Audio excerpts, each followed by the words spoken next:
এটা হলো মিধুলপুর গ্রামে থাকা একটি মধ্যবিত্ত ঘরের ছোট মেয়ে রিমা। আর তার পাশে দাঁড়িয়ে আছে তার বড় দিদি প্রিয়া। তারা দুজনা গল্প করছিল, যেহেতু তার ছোট বোনটি অনেকদিন বাদে বিদেশ থেকে ফিরে এসেছিল। ওই যে রিমার পাশে যে কুঁড়েঘর দুটো দেখতে পাচ্ছ, ওই কুঁড়েঘর দুটো হলো তাদের ঘর।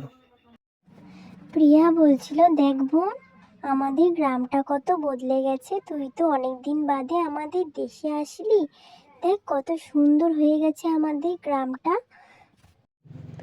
রিমা বলছিল, হ্যাঁ দিদি, গ্রামটা অনেকই বদলে গেছে। আমি তো প্রায় 5 বছর বাদে এই গ্রামে আসলাম। তারা দুজনা খুব ভালো দিদি এবং বোন ছিল।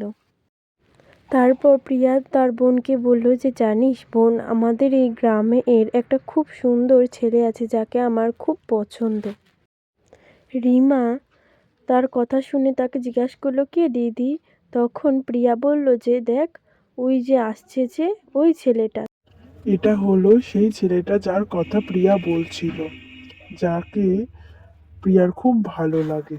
সে হেঁটে তাদের কাছে যাচ্ছিল।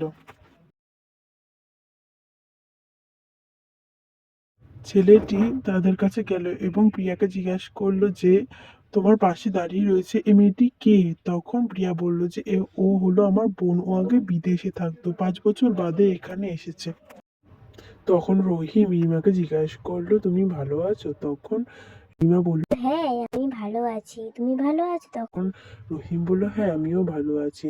কিন্তু রিমা তাকে দেখে তার মনে মনে তাকে ভালো লেগে গিয়েছিল, যেহেতু সে আগে জেনে গিয়েছিল যে এটা তার দিদির প্রিয় মানুষ। তারপর থেকে রিমার মনে মনে তার দিদির জন্য হিংসা জমতে লাগলো।